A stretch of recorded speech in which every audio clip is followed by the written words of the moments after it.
What's up, friends? Welcome to another episode of Tables, Tailgates, and Top Loaders. So happy to have you all aboard for this episode. I am your host, TB. Thank you so very much for stopping in and checking out the 3Ts. Now, I apologize. The podcast is getting out a little later than I expected. I have been under the weather for going on a week, and I'm just to the point now where I feel like my voice is good enough to record this. But we have a lot to talk about, a lot to dive into. We're going to start with the Royal Rumble. So, Wrestling Marks, you are on the clock. How the heck are we feeling after a interesting Saturday afternoon, an interesting Royal Rumble from good old Saudi Arabia? Now, a few general notes about the show. First off, y'all know I have talked about this over and over and over again. This Saudi thing, WWE, what the hell have you done? I will say right off the bat that this just sucked. The Royal Rumble historically is one of my absolute favorite pay-per-views of all time. I have watched this event since I was a little kid, and it has always been my favorite. Probably my favorite show that I look forward to each and every year. And I was worried about this going to Saudi Arabia, and my worries were completely warranted. So first and foremost, let's start with the stadium. Have you all seen this? Have you all seen the photos? Have you all seen the time-lapsed photography and the videos that shows a empty parking lot 3 weeks prior to the Rumble, and then you have a completely built stadium from the ground up in 3 weeks? Are you serious? I'm talking a literal parking lot less than 3 weeks ago, and suddenly you have this ginormous stadium that is hosting the Royal Rumble. I mean, sure. Does anyone have any guesses on how this was actually accomplished in the middle of the freaking desert in Saudi Arabia? Is there anyone out there who thinks this was totally ethical, totally humane, didn't violate any basic human rights? Because if you do, you're totally crazy and you need to rethink your position. It's just insane to me. But sure, let's ignore the slave labor topics and let's move on. Let's talk about the crowd. How about we start with the crowd, or maybe the lack thereof crowd? Because the place was not full by any stretch of the imagination. No matter how they tried to mask it, no matter how they tried to hide it. In fact, I would argue that for the women's Rumble match, which started the show, I would argue the crowd was probably less than half full.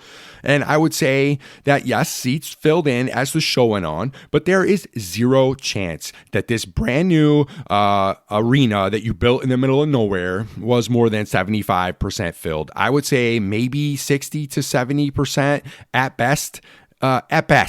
And that's not even to talk about this LED nonsense that we were dealing with on Saturday afternoon. I don't know how many of you watched the show, but they put these LED lights in the front or at the headrest or behind. I don't know what the hell they did, but they put these LED lights into the seats, right? And they're saying that the reason you thought the stadium was empty was because of these lights. Have you guys heard this fiasco? And they're saying that the lighting effects made it look like the seats weren't occupied.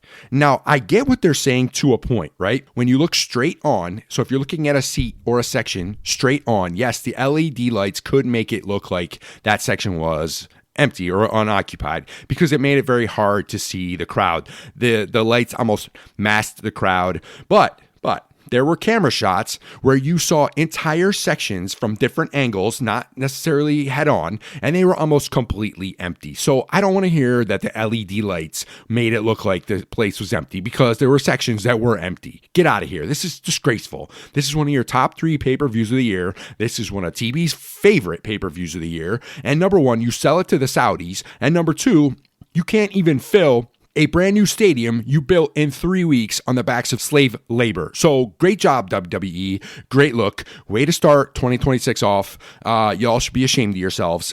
And the fact that you're going back next year for WrestleMania of all things, oh my gosh. I lost my mind when it happened, and I'm about to lose it again. But no, this is not good at all. And it just sucked. And it took me out of the feeling of nostalgia, like, oh my God, this is one of my favorite pay-per-views of the year, because just of the reason that we're in Saudi Arabia. But a few other thoughts before we dive into the actual card. You know how the WWE likes to take their pay-per-view and they like to assign a theme song to the pay-per-view. Well, if there's ever a song you actually like, you better pray that they never put it as the official theme song to any show or pay-per-view, because by the end of the 3-4 hour pay-per-view, you are going to hate this song.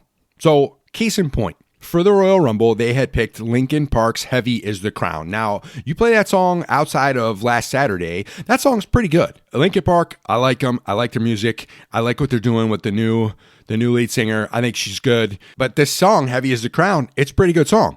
Well, by the end of the show, I am ready to never hear this song again, because what they do is they play the same 3 lines of the song over and over and over again, and it makes you want to hate it.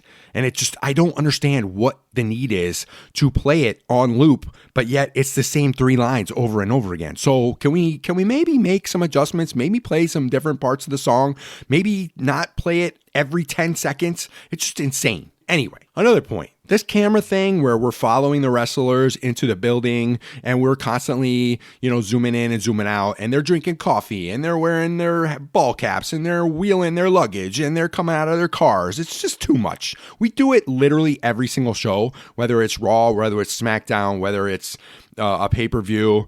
And now we see the champion, Drew McIntyre, and they're zooming in on the Dodge truck that he's driving. And it's like, great. Drew drives a Dodge. Who cares? But they're zooming in on the Dodge Ram logo and for like 10 seconds. I'm like, okay, can we maybe use a different way to, slowly get into the pay-per-view? There's no other backstage ideas we have other than to follow them around like a bunch of creeps. I don't know. It's just weird. But before you go thinking that I'm just crapping on everything, here's a good thing. I thought the stage was dope. I thought the stage looked fire. I love the way they incorporated the entrance and the way the fireworks and the pyro were used with the stage. I thought that was sick. So great job, WWE. Good job on the stage. So let's dive into the actual show. Now, there were only 4 matches on the entire card, so not a lot to choose from as far as where we're going to start, but let's start at the beginning. So the first match was the Women's Royal Rumble match. Now, upon its completion, I was like, that was okay. But the more and more I think about it, the more I get some distance, some space, I think it was a pretty good match. The beginning, I thought was very solid. The middle was a little rough, and we'll talk about it. But the ending, I thought the ending was fire. But a couple things. The entrance music, I'm watching these women come out, and I'm noticing that the entrance music to most of these women is just terrible. It all is very generic. It all sounds the same. You have no clue who is coming out until they show some logo or the name on the Titantron, or until the wrestler is actually halfway to the ring. You have no clue. If you close your eyes and you're waiting for some clue of who the wrestler is, you have no idea, because the music is all so, it's like playing 2K and you're doing random music generator for your created superstar. It all sounds terrible. So I don't know who is in charge of the music. It's not like it used to be where in 2 notes you knew who's coming to the ring. Now, there's a handful of wrestlers now who have like just bangers of entrance music. So I don't know what they're doing, but y'all need to re-examine the women's music, because most of it is just trash. And I feel like they all are coming out to the same song. So that's a problem. Outfits. Now, maybe I shouldn't talk about outfits when it comes to the women. Maybe I shouldn't be commentating on this, but whatevs. It's my podcast, so we're just going to talk about it. And they're in Saudi Arabia, so the women are forced to wear these bodysuits. Well, I don't have a problem with them wearing the bodysuits. I'm not going to get into that.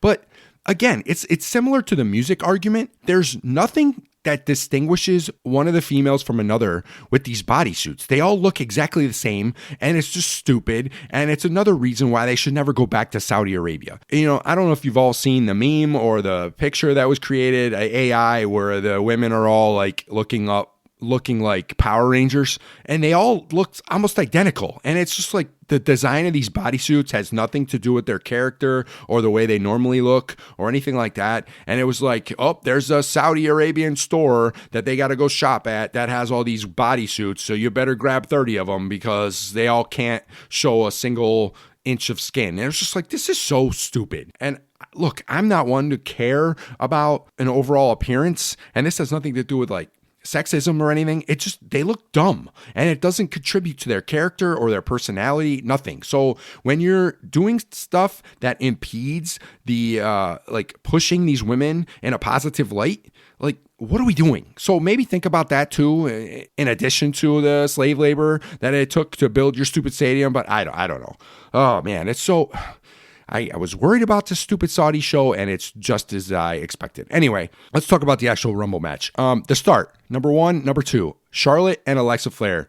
Look, they're a tag team. It was cool to have them come out one right after another, and you knew instantly that there was going to be some kind of problem. They were instantly foreshadowing some kind of elimination was going to take place with these two coming out at the same time, and they played nice and they got along and they were working as a team. But lo and behold, later on in the match, what happens? Charlotte by accident eliminates Alexa, so you know that's going to set up something long term, which everyone knew this was coming. It's, can they be friends? Can they coexist? Yada yada. It's cool. I have no problem with the story, and hey, whatever. So I like the beginning, but some of the stuff in the middle, the whole Becky Lynch, Maxine, Natty, is her name Natty, Natalia, whatever the hell her stupid name is. She's changing it now every week. What are we doing? But the whole thing between Becky and Maxine, when they were doing their one-on-one thing over the IC belt, Maxine was looking pretty good. Well, I'm sorry, she came in this Rumble match and it looked like she regressed big time. She was not good, and it was just not good. She looked so out of place. Her moves were all over the place as far as like almost over-exaggerating. There's exaggerating and then there's over-exaggerating, and then her expressions, she was just, I'm like, take it, I know you're supposed to turn your character up to 10. Maybe Maxine, maybe take yours from a 19 down to a 12. Just take it easy a little bit. But the whole thing with Natty comes in and instantly eliminates Becky Lynch, I'm like, Natty has been, number 1, she's never on TV, and number 2, now she's injected herself into this storyline between Maxine and Becky, and she's now, instead of Maxine's trainer, she's attacking her and she's going after her. And as a result, she interjects herself in this feud in the Rumble and she eliminates Becky, and we're off and running. And I'm like, this doesn't even make sense. And Becky Lynch is really damn good. So why is Natty, of all people, eliminating her from the Rumble? So there's going to probably be some triple threat match here at some point. But if it wasn't for Becky Lynch, I would have zero interest in this. So anyway, it is what it is. A couple other things. Lash Legend. Wow, congrats. You made Lash Legend look like $1 million. She looked awesome. I think she had overall the most eliminations of any of the women in this match, and she had 5 total eliminations, to include Io Sky, who is the best female wrestler on the planet, Charlotte Flair, who we just talked about, who was, I think, the marathon woman in this match. I think she was in there the longest of all 30 contestants. And then the last 2 she eliminated was the Bella Twins. So, and a newly returning Brie Bella. So her eliminating Charlotte, Io, and the Bella Twins, that looked great. I can't remember who the 5th elimination was. It doesn't really matter, but she looked awesome. She didn't look out of place. I think big things are on the horizon for Lash Legend. Congrats. That was great. A couple other things. Rhea Ripley, now she comes out at 22.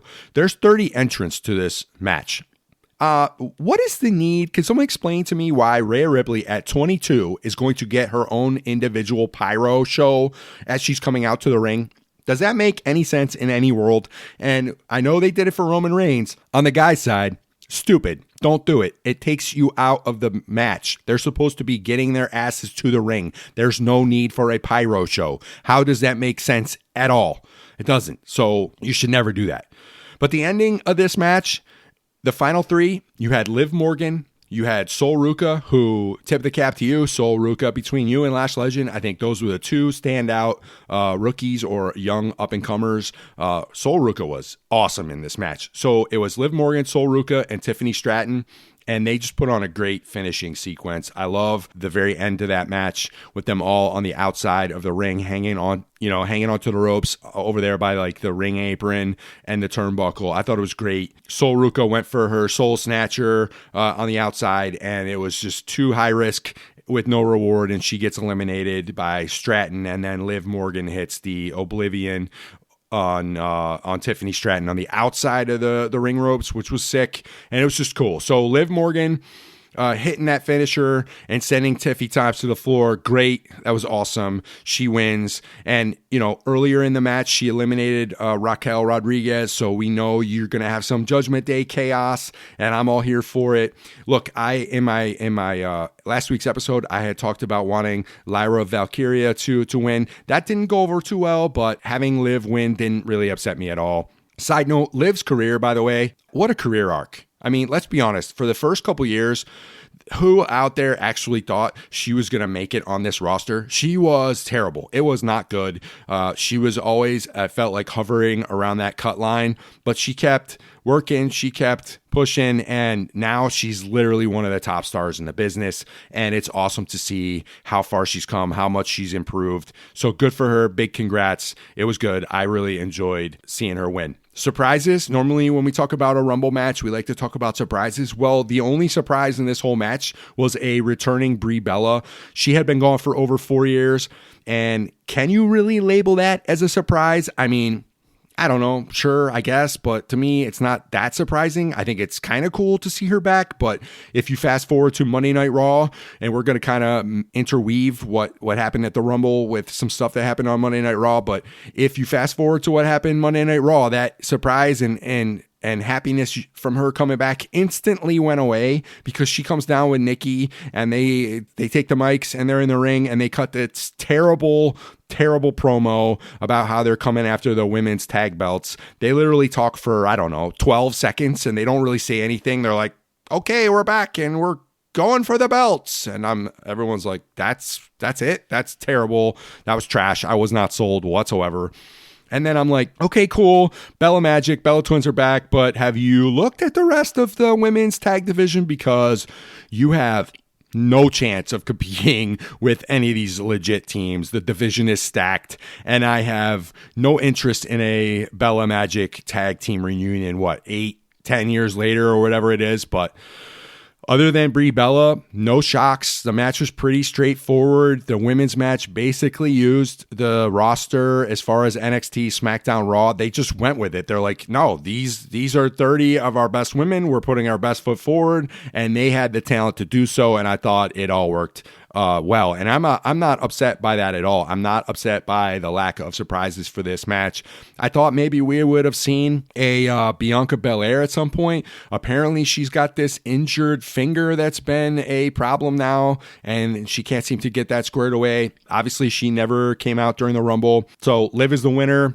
And if you look at what happened on Monday Night Raw, which we'll get into here in a little bit, it looks like she is going to be going after Stephanie Valkyr. So, hey, that should be a good feud. Next match on the card, we had AJ Styles versus Gunther. And I hate to say I told you so, but I told you so. I thought this would happen. I called it, and it kind of went down exactly as I anticipated. People were saying there was no way AJ Styles was going to lose. And my thoughts, which I said on the last episode, I said, look, the writing is on the wall. He is trying like hell in the last 2-3 weeks to get in all these dream matches before he is out the door. It was Shinsuke, it was CM Punk, it was all this other stuff, and he was putting in these really good matches, really good bangers. Shout out to Sheamus. And stop me if you've heard this, you're not going to like it. Gunther is the top heel in the company, and it's glorious. Like, I texted my buddy Mike as we're watching it, and I'm like, this dude is a legit ultimate 80s villain. He can wrestle against any style that his opponent has, and he can make any one of those opponents look like $1 million. I mean, he can get the best out of Jey Uso. Okay, he's gold, right? Because CM Punk had trouble getting a good match out of Jey Uso. Like I said, he can wrestle anyone, any size, any style. He can make him look great. He's great. I love the career killer moniker. I think it's perfect. I love that they added it to his entrance on Monday Night Raw. And if you all haven't seen this, you got to go check it out, because on Monday Night Raw, AJ Styles' phenomenal music hit with the theme music, with the entrance. He comes out, Gunther comes out, does the bow low thing with the arms outstretched, just like AJ Styles. And then he pops up, and it's Gunther, and it was glorious. And the place loses their minds and boos the absolute ish out of him. And it was fan-freaking-tastic. I love everything he's doing. But as far as the actual Royal Rumble match goes, yeah, I think it was really a I think it was a really good match. Really, really good match. AJ got a nasty cut on his left forearm. It looked like it probably hurt like hell, but he soldiered on. He put forth a great last match in the WWE and 10-year career. It's been a 10-year career, almost exactly if you go from his debut, which was at the Rumble 10 years ago, to now, 10 years. So it's crazy. Tip of the cap to you, AJ, but it's a shame it had to end in freaking Saudi Arabia. I don't know if you knew that was coming, but I don't know. Maybe he goes on. It wouldn't shock me if he goes on and wrestles somewhere else for the rest of the year. Maybe it's TNA, maybe it's A or W, or A or W, TNA or AEW. It wouldn't shock me to see him pop up there. There's probably some really sick feuds that he wants some last awesome matches to have. Love to see some of the stuff he can do with AEW and some of the guys over there. It wouldn't shock me if he finishes the year over there. But thanks for the memes, AJ. It's been a blast. I've thoroughly enjoyed watching you wrestle over the last decade. Congratulations, and I hope retirement is awesome for you. Third match, Sami Zayn versus Drew McIntyre. Yeah, there's not much to say. There's not much to say. This went exactly as I thought it was going to go. How many times are we going to go to this well? I mean, we have told this underdog Sami Zayn story for a million times, it seems like. Over and over and over again. You know, he gets all psyched up. He gets built up as this formidable opponent, and he never wins. And so in this match with Drew, he tries to make a comeback, and he takes two huge claymores to the face, and he almost gets his head knocked off, and then Drew wins and retains the belt. So thanks for coming, but you had no shot, just like always. The match was fine. It was whatever. But I read one review, peek behind the curtain. I watch these shows. I take notes. I have a general opinion in my head of how I think the show is. I talk to my buddy Mike. We always discuss how we feel about the show. And then what I like to do, I like to go online and I like to see what other people are. Because maybe I'm right, maybe I'm in the same universe, but most of the time I feel like I'm completely, I don't know. I have completely different opinions, and we'll talk about a major one here in a minute, but I'm going online and I'm reading reviews calling this the match of the night. And I'm like, well, first of all, there's only 4 matches. So is it really fair to pick a match of the night? You got a 25% chance of getting it right. But no, this was not the match of the night. It was fine, but this was nothing that I'm ever going to be like, oh, I need to go watch Sami Zayn versus Drew McIntyre or Royal Rumble again. That will never happen. It was a match that I could watch on Monday Night Raw or Friday Night SmackDown. No, there was nothing that made this match stand out in any way, shape, or form. It was fine. He's the underdog and he got his ass kicked, and end of story. Let's move on. But it's probably not the end of the story. We'll find out on Friday. I bet you he gets another shot, and it wouldn't shock me to see him in the chamber or something. Who the heck knows? Let's get to the based on the card, the main event of the Rumble, and this was the men's Royal Rumble match. Like I said, I watch, I take notes, I have my own opinion, and then I go and check online, and people were losing their collective minds on blogs and posts and social media. I'm not sure. If you made a comparison, I'm not sure who's more miserable. Are Bills fans or wrestling fans more miserable? And look, sometimes I'm guilty of this too, but it just seems like no matter what happens, we're never happy. No matter what. I don't care who wins what match or the belt or whatever pay-per-view, but there's always a group of people, and they're always so vocal and obnoxious, that are so upset about literally everything. People lost their minds because Roman Reigns, of all people, won the Royal Rumble. Roman Reigns? We're mad because Roman Reigns won the Rumble? Really? Okay, maybe I'm missing something, but have you all not seen that he's literally the number one guy in this company? Look, I went back. I pulled a list of winners from the debut, which was all the way back in 1998. And I thought, hey, let's go through and maybe what the people are saying, it has some legitimacy to it. Because people are like, oh, we got to give it to a young guy, or we got to give it to this person or that person. I'm like, okay, let me just see throughout history, what has WWE done with Royal Rumble winners? So you go all the way back to 1988. The very first Royal Rumble, it was only 20 men, but this was Hacksaw Jim Duggan. Okay, maybe we can take the first one or two and kind of put them to the side because they were still getting their feet wet with this show, if you will. So 1988, Hacksaw Jim Duggan. 1 year later, 1989, Big John Studd. I don't know. Big John Studd, I mean, we're still trying to figure out what the hell this WWF thing was in the first place. So let's put those two aside. 1990, Hulk Hogan. 1991, Hulk Hogan. He was literally the top guy in the company for almost a decade, right? 1992, Ric Flair. We talked about this before. This was one of the only times that the Royal Rumble match decided a new champion. The belt was vacated and Ric Flair wins. So, okay, he's a pretty top guy in the company. 1993, Yokozuna. I don't know how much you guys remember about historic wrestling, but in the early 90s, Yokozuna was the top heel in the company, and he won the 93 Rumble. 94, it was a kind of a fiasco, but you had a tie between Lex Luger and Bret Hart. Still, two guys, two main eventers, two faces of the company. 95 and 96, Shawn Michaels. He was at the top of the company. 97 and 98, Stone Cold Steve Austin, top of the company. 1999, you know who won 1999 Royal Rumble? Vince McMahon. He was a major heel in the company. He was the head of the company, the president, and probably one of the biggest people who interjected himself in the storyline. So he was a major character. 2000, you had The Rock. 2001, Stone Cold Steve Austin. Again, third time. 2002, Triple H. 2003, Brock Lesnar. 2004, okay, Chris Benoit. Maybe we shouldn't talk about him, but he was on his way up.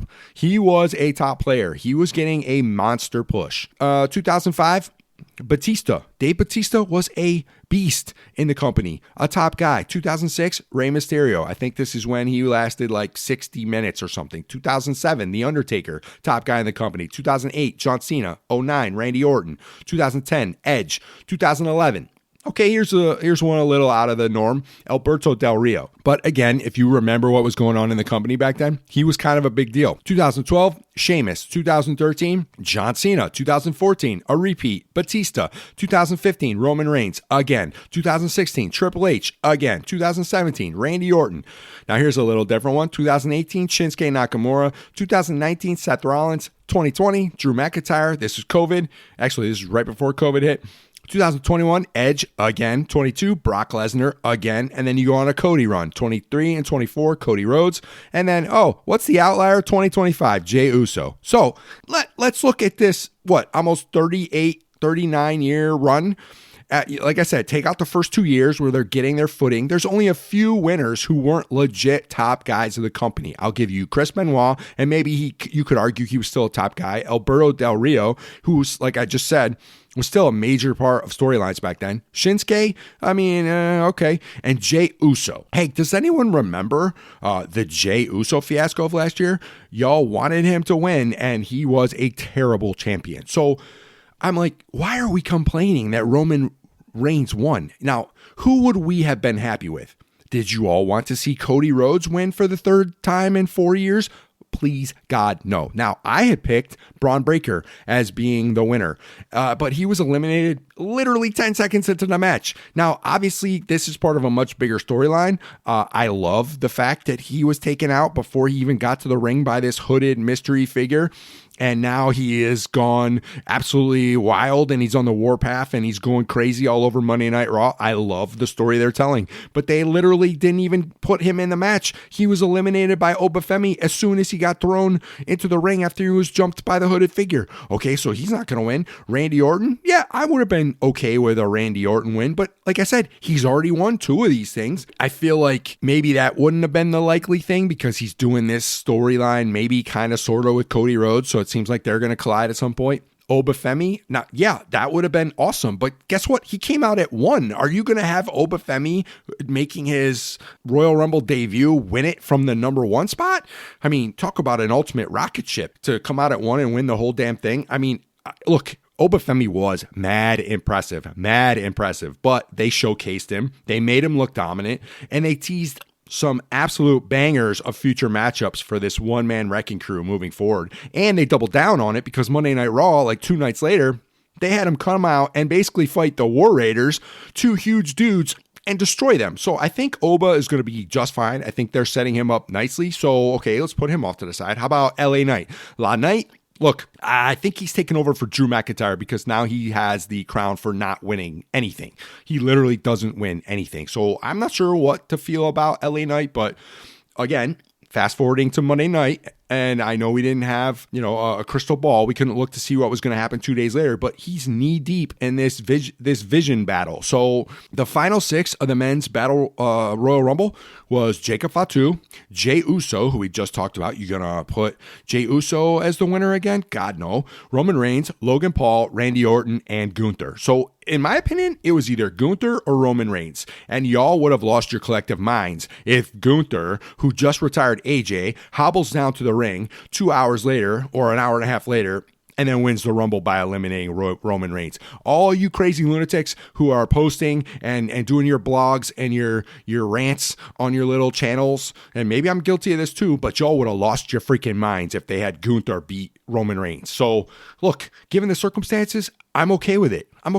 And the whole Roman Reigns thing, the interview he cut on Pat McAfee's show on Friday before the Rumble, it literally paved the way and told the story and told you everything you needed to know. He basically goes on the show and throws down saying, look, I ran this place for 4 years. You all had 2 years to establish new stars and you all dropped the ball. I gave you a chance and you blew it. So now I'm back. I'm going straight to the top and there's really nothing you can do about it. Obviously, this story continues and we're going to talk about the end of Monday Night Raw in a second. But let's first finish with the Rumble stuff. Look, I mean, I don't know what you all would have been happy with.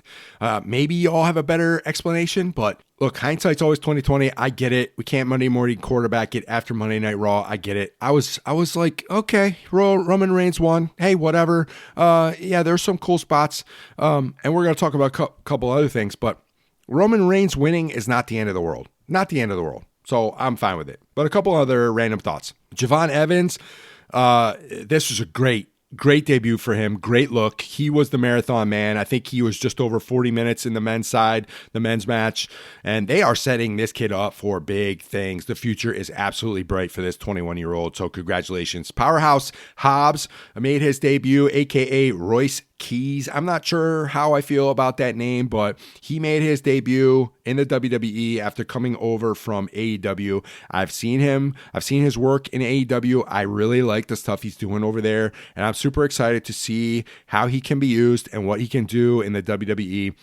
I just hope they use him right. I want to see some kick-ass matches with him.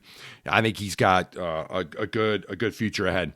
Another point, 8 luchas. If you're including the 2 El Grandes, there were 8 luchadors in this Rumble. I appreciate a good lucha match now and again, but come on, 8? Like, this is 20% of your roster for this match. And it didn't even include the greatest luchador of all time, Dominic Mysterio, right? He was nowhere to be seen.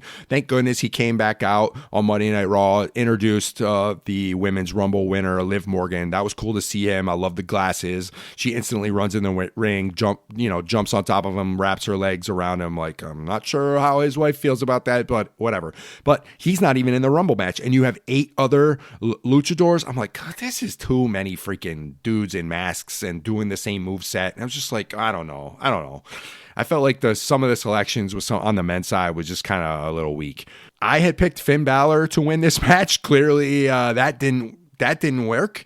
He wasn't even in the match, right? 8 luchas, no Finn Balor. Now apparently, they're going somewhere with this Finn Balor story because they gave him not only 1, but 2 backstage or vignette, little video packages where he's doubling down. He's going after Punk. He's coming after the world title, and he says he's willing to do bad things.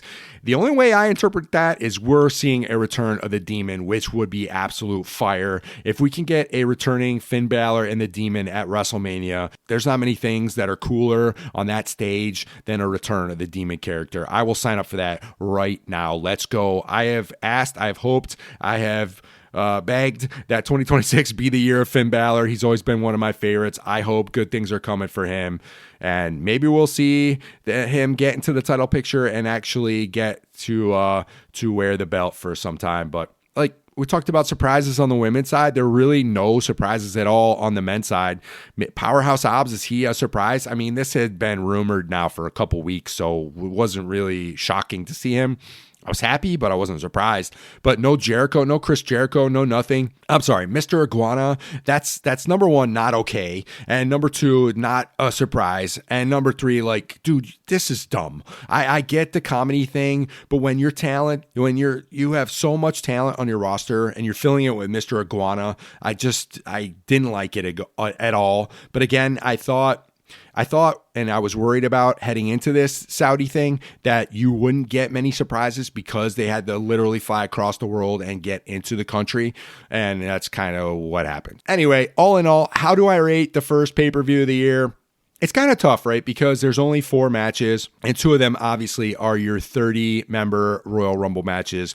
But like I said, I got a little space, a little time, a little distance away from it from Saturday. And the more I think about it, I think it was a pretty good show. I didn't think it was great, but I didn't think it was terrible. A lot of people were crapping all over it. Look, I'm not trashing it like a lot of maybe you all are. I don't know, but I like the direction of where a lot of these stories are going.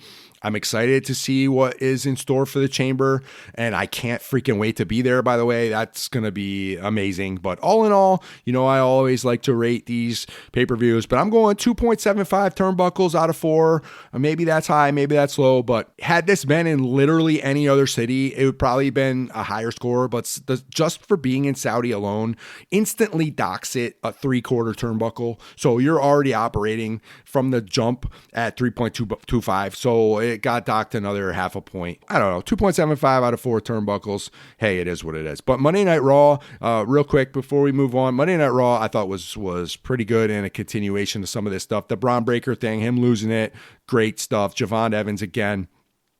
I think they're setting Javon up for great stuff. And he had this thing with El Grande Americano, in which the old El Grande came out just like the Rumble, a continuation of the old versus the new El Grande. I had hoped that this was going to happen. Didn't really focus it on it too much.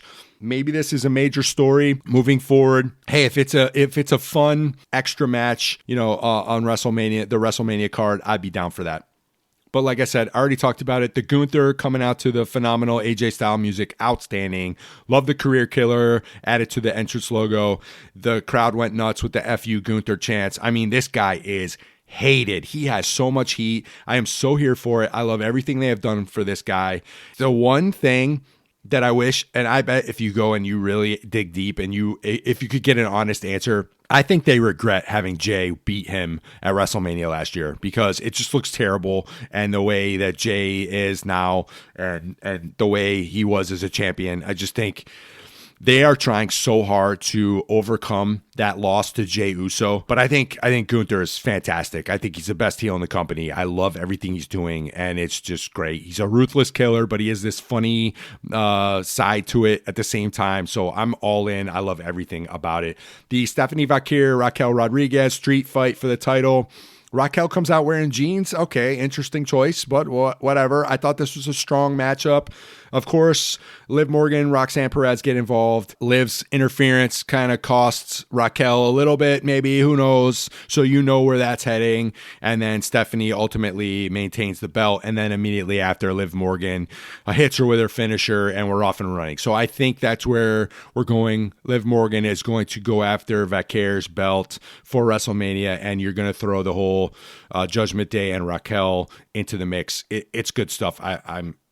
I'm liking where that's going. But we got to talk the ending segment, the last segment of Monday Night Raw. Roman Reigns comes down to talk, and he's talking for, 4 or 5 minutes, and he's talking about his history with Philadelphia. It was a great setup, and he's talking about his options between Drew McIntyre and CM Punk, and he's kind of playing to the crowd and seeing what their reaction is going to be. And then, of course, he's interrupted by none other than CM Punk, and they are in the ring. Look, there's very few times when you can get the infancy stage of an absolute blood feud, right? And when these two guys are in the ring on Monday night and they start trading verbal jabs and just throwing verbal haymakers at each other, and we are on, February 2nd, and you have over 2 months to go. This got me so fired up. This segment right here is why he won the Royal Rumble. So if you weren't ready to run through a wall after seeing the end of that back and forth promo segment on Monday night. I don't know what to tell you. This was pure fire. This was gold. This is perfect. This right here, this 10-minute segment is why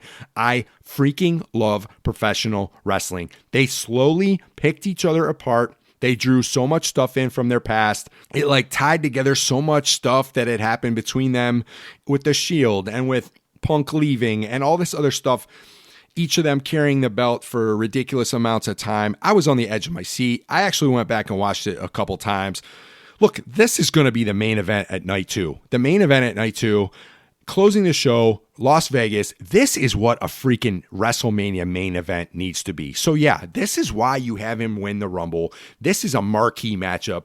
Sorry, Cody, get the hell out of here. I don't want to see you close Sunday night of a WrestleMania again for quite some time, although it probably will happen in Saudi. Hey, go take your ass to Saudi and close. But WrestleMania in Las Vegas, night 2, it better be CM Punk versus Roman Reigns because this is the best match WWE can put together. So I am so psyched. But we are off and running and on the road to WrestleMania. I am all in. There's a lot to look forward to. So much to talk about in the future. But Wrestling Marks, just take it easy. Take it easy. Try to enjoy the shows maybe a little more. Don't automatically get on your socials and just start blasting everything. Maybe take a walk.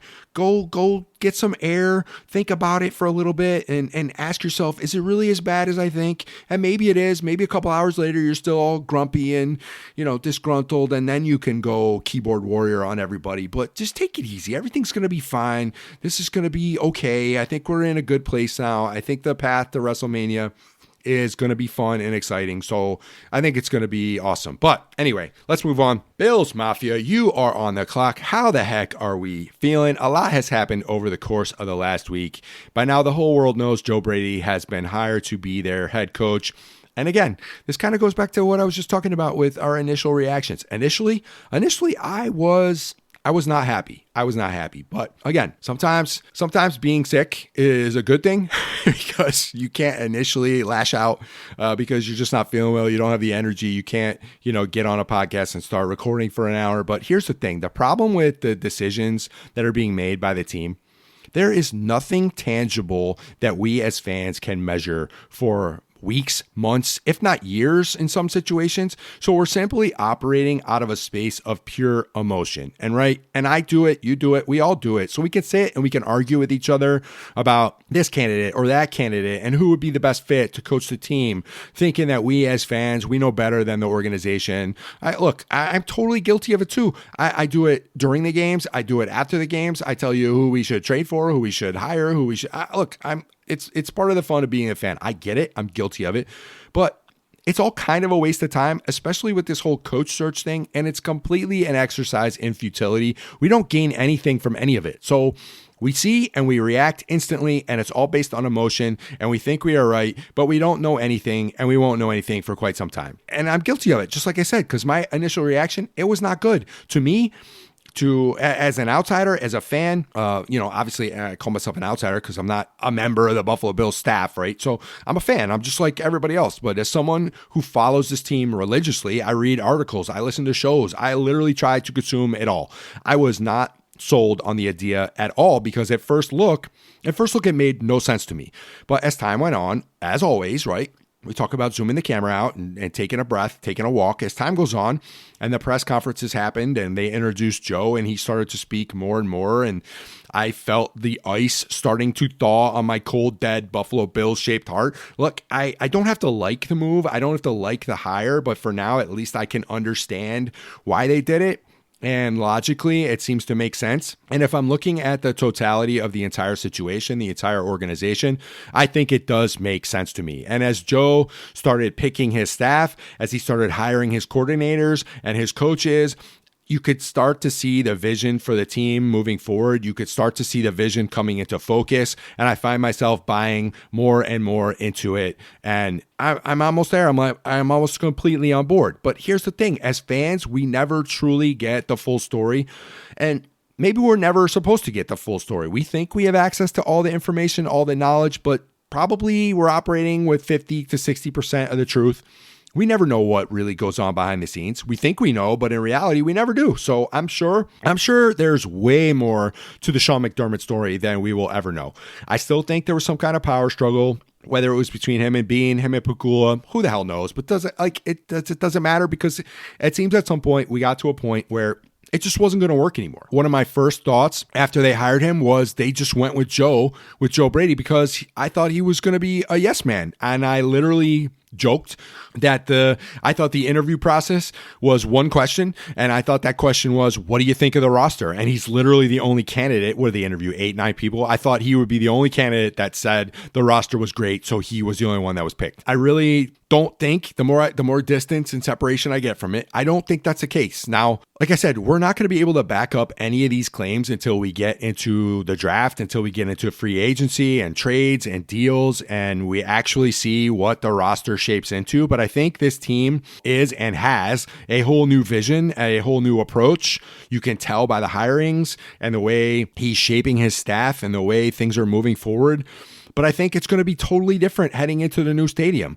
And I, for one, am super, super excited about it. So if you look at the defensive side of the ball, I think we're going to see a brand new defensive philosophy. And I, for one, that gets me freaking fired up. Like, how many times have we talked about this bend, don't break defense and the secondary sitting 10 to 15 yards off the line of scrimmage? And I'm yelling because I can't even literally see the cornerbacks and the safeties on my television screen because they're playing back so far out the line of scrimmage. It's like, it's freaking maddening to me. So you're changing the defense. You're going to bring in a attack style defense. And this is what I can tell by him hiring Jim Leonhard and the way he's talking about it and what he envisions and having this attack style defense. Former Bill Jim Leonhard, by the way. But yeah, it gets me fired up. I can't wait to see that. Of course, there's going to be growing pains. Of course, it's not going to be a perfectly smooth plan, but and that's to be expected. But as a fan, I would rather go down watching my team go down swinging than sitting in there and getting picked apart play after play on these 60, 70, 80-yard drives. It's freaking maddening. So attack style, yeah, sure. I'm sure we're going to give up a big play here and there, but I would rather be aggressive and get after it. Yes, count me in. Offensively, if you read between the lines, I think from what I'm interpreting, I think Joe was kind of limited week to week on what game plan he was allowed to call because he was kind of handcuffed. I wouldn't say 100% handcuffed because I don't take all the blame off Joe, but I think that there's a significant portion of how the game flowed and how the game was called that was dictated by Sean McDermott. So if you throw all that crap out the window, and we can actually open the throttle and put the pedal to the floor, which is what I screamed for the entire season, and we could get after it with the best player of the game, Josh Allen, and our goal should be to score 40 points a game. And the things, like I said, I'm trying to read between the lines, but to hear him say things like we don't want to let the other team dictate how we play football, they want to come in here knowing that they're having to play the Buffalo Bills. And I like that. And I like that vision. I like to see that's the space that we're going to try to operate in, because the other way of that, having the other team dictate how you play, that's no place to live. So I want to believe good things are in store if this truly is a design change moving forward. And look, emotion, it's never a good space to operate in. And I think the timing of it was just kind of whack, right? Because especially what had just happened. We were just coming off the heels of losing in such a terrible way to the Denver Broncos in the division round, and then to find out that he broke his foot, and then it was just one crap sandwich after another with the whole catch, the no catch, the turnovers. Like, I don't want to replay the game, but then him getting his foot broken and then knowing they're going to have to play the Patriots and the Patriots are going to literally walk into the Super Bowl. And then it's like the floodgates opened and it was just a flood of garbage, right? And then it was like, okay, now we're instantly to the coaching search and all this other crap. And it's just, look, I get it. The time frame and the speed at which the NFL operates is insane. But we're emotional, we're reactionary people as fans, and it's hard to process all this crap in such a short time. So I think that's why the Wolves were at the gates and why we're all ready to tear out the throats of Terry Pagula and Brandon Beane. I get it. But just like with wrestling, right? Just like with our reactions to wrestling, sometimes we need to just let things breathe a little bit, put it on the side, see how it plays out. And I know, especially, look, trust me, I am very reactionary, very emotional, and it's easier said than done. But look, now I think it's kind of about roster breakdown. How are the players that are currently on this roster going to fit into whatever new system, both offensively, both defensively? Like, there's going to be a lot of questions on both sides of the ball, and how do we do so? How do we move forward with the cap implications? The Bills, they have to be aggressive, in my opinion. They have to. There's no other way. They have to. They can't go into 2026 with the same roster. They can't repeat these plug and play waiver wire guys. It's just, you have to go for it. You have to make some big splashes. So I'm excited about the potential for that. In some respects, Brandon Beane, the way I see it, Brandon Beane going with Joe Brady, I think he shortened his own leash. If you think about it, a brand new staff probably would have bought him a longer grace period.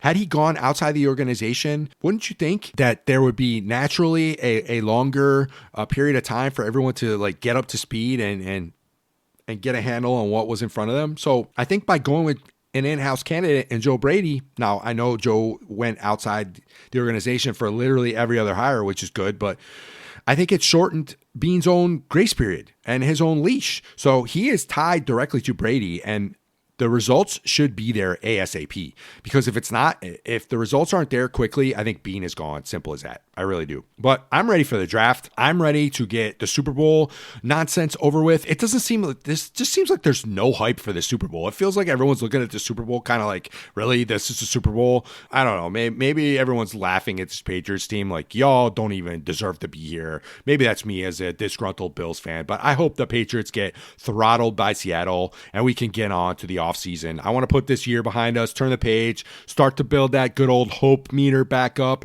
You know, we talk about it every year, how that hope meter needs to start to fill up, and here we go. So I want to start talking trades. I want to start talking about the draft, and before you know it, hopefully training camp will be here. I am ready. But I think that's going to wrap up that portion. Hobby enthusiast, card marks, how are we feeling? A couple big releases coming around the corner. Topps 2025 Disneyland 70th anniversary presale went up the other day.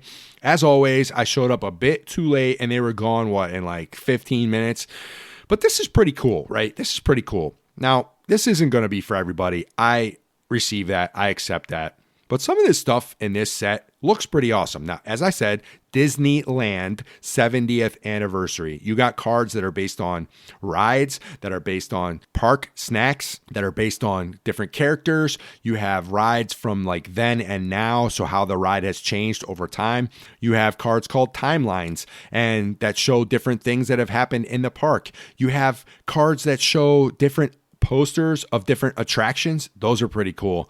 They're not the greatest looking cards, if I'm being completely honest, but I do like the concept. I kind of have a fondness for Disneyland. I got the chance a couple years ago to go to Disneyland. It's the OG, right? This was the one that started it all, and it's a cool place. I like that this set is kind of paying respect to the park, and it's dating all the way back to 1955. I think it's cool. Hobby boxes were running right around $100. As I said, they were gone almost instantly. A hobby box for $100. Look, that's a good price point. It's fair price point. You were getting 96 cards, but there's no guarantee of anything. You did have some character autos. I'm not really going to dive into the whole checklist, but it was a pretty cool overall set. I think it's cool for the nostalgia factor, which, as you know, I love. So yeah, this was cool. I can't wait to see some of these. I'm not sure when exactly this comes out because, like I said, this is a pre-sale, but I think this is cool. Topps 2025 Museum Collection Baseball.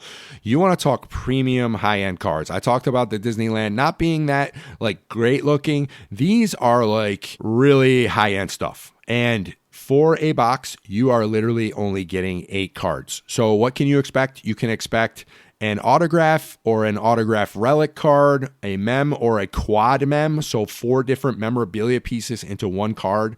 You can expect 2 base parallels, and then 3 cards from the base set in each hobby box. And like I said, the hobby box is only actually 8 cards. The base set itself only runs 100 cards, so you don't have a huge checklist. There's not a ton of parallels. It's a very short parallel list. But the current price for this 8-card hobby box is currently running $550 to $600. So yikes. That's a tough one. But let's move on to my If Money Were No Object Buy of the Week. This is going out to, if you thought the last one was expensive, wait till you hear this one. This is 20 2025 Topps MLB MVP collection. You're getting what they call a premier look at the two premier players in the league, Los Angeles Dodgers, Shohei Ohtani, and the New York Yankees, Aaron Judge. Obviously, your National and American League MVPs for 2025. This is a set that is only focusing on these two players. These are extremely limited online-only offerings, and you are getting 5 encased cards. So they are completely sealed, and they are numbered to 99 or fewer, and you are guaranteed one hit that is numbered to 75 or less. This is kind of bonkers. It's only a 50-card base set that's split, obviously, in half. So 25 for Ohtani, 25 for Judge. And it's celebrating their MVP runs. And they each have, multiple MVPs. I think Ohtani has, 3 or 4, and Judge has 3. So crazy. Each player has 7 base cards in their 25, and there's dual player cards. You get a lot of numbered variations, as we said. There's some parallels, but none of the parallels are numbered higher than 25. So you have gold out of 50, blue out of 35, orange out of 25, rose gold out of 17. I don't know, but you get autos, you get game used relics, you get autographed relics of both players. I mean, this is crazy. The current price on eBay for these things between $5,500 and $6,000. So yikes. Yeah. If you're in the market and you want to snag one of these on eBay, help yourself. It's my If Money Were No Object buy of the week. What else we got coming out? Next week is kind of the start of the baseball calendar. We already talked about this, the debut of 2026 Topps Series 1 baseball, but a few more details have emerged regarding the product. I kind of already talked about it in general.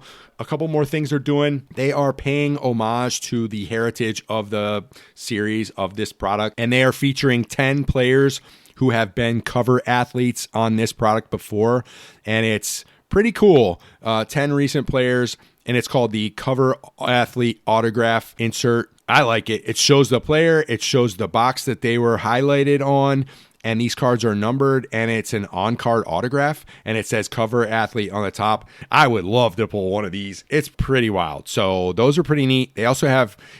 You've probably seen the first pitch cards before, but now they have these that are autographed with the celebrity that threw out the first pitch. So that's pretty neat. You have autographed relic cards that include, I don't know, we've seen these before. There's nothing new about this, but the Heavy Lumber autographed relics. The City Connect swatch auto is fire. They showed a Corbin Carroll, who I like to PC, but Corbin Carroll with the snake eye as part of the patch from the City Connect. It's part of the memorabilia side of the card, and he has an on-card auto.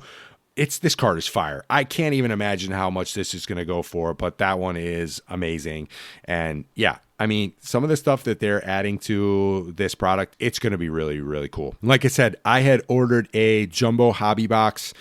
I'm hoping that will arrive prior to, I think, it comes out next Thursday, next Friday. So we shall see. Those orders usually start to trickle in a day before release day if you're lucky. But yeah, I'm super excited. But I think that's going to wrap up this episode of the program. If you have enjoyed this episode or any other episode of the 3Ts podcast, do your boy a favor. Share it with someone you know, whether they are a fellow Mafia member, a card collector, or someone who absolutely loves professional wrestling. It doesn't matter. I'm trying to grow this thing one episode at a time. So please hit that follow, hit that like, leave me a quick review. Let's build this thing together. And as always, I appreciate you all very, very much.